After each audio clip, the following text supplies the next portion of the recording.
வானம் இன்னும் சாம்பல் நிறமா தான் இருக்கு. ஆனா காற்று மாறி இருக்கு. அது மழை வரப்போற சத்தம் மாதிரி இருக்கு. மண்ணோட வாசனை எனக்கு சொல்றது, இன்று ஏதோ மாறப்போகுது. கை வலிச்சாலும் மனசு வலிக்கல.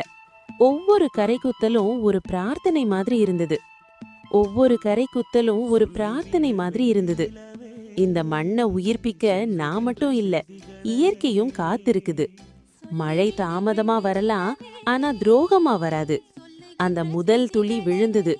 என் கண்ணில் இருந்த கண்ணீரை மண்ணோட கலந்து விட்டது. அந்த நொடியில தான் புரிஞ்சுது, மண்ணும் மனிதனும் வேறில்ல.